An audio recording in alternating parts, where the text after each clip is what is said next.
శ్రీ నాన్నసాయి గురువు గారు. ఒక్కసారి అందరూ కూడా కరతాళధ్వనులతో నాన్నసాయి గురువు గారు కూడా 30 సంవత్సరాల ముందే మరి ఈ యొక్క కార్యక్రమానికి సత్సంగ కార్యక్రమాన్ని పెట్టి ఇది ఏ విధంగా నడిపితే బాగుంటుంది, రకరకాలుగా నడిపితే కార్యక్రమాలు బాగుంటాయి, దానికి వెళ్లే పద్ధతిలో సత్సంగం అనేది ఇదివరకు ఎవరికి కూడా తెలియదు.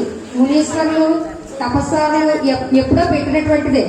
కానీ ఆ సాయి గారు పెట్టినటువంటి ఈ సత్సంగం ఏ విధంగా నడిపితే బాగుంటుందో ఆ విధంగా నాన్నసాయి గురువు గారు కూడా సత్సంగాన్ని దేదీప్యమానంగా నడిపి మరి ఇక్కడే ఈ సత్సంగంలోనే కూర్చుని ఉంటే మిగతా సత్సంగాలన్నీ చూడాలి.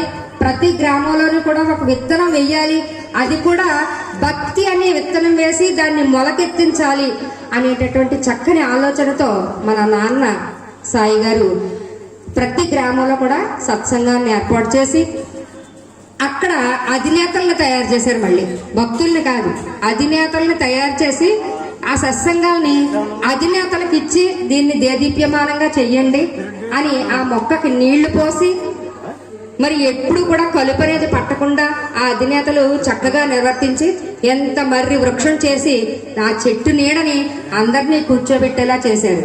మరి ఇక్కడ సత్సంగం అంటూ ఉంటేనే కదా, సత్సంగం అంటూ ఉంటే 10 మంది భక్తులు ఉంటే ఎవరైనా వచ్చి 2 విషయాలు అందరికీ కూడా తెలియజేస్తారు. సత్సంగం లేకపోతే, జనం లేకపోతే, మహాత్ములు ఉంటే ఎవరికి చెప్పాలి?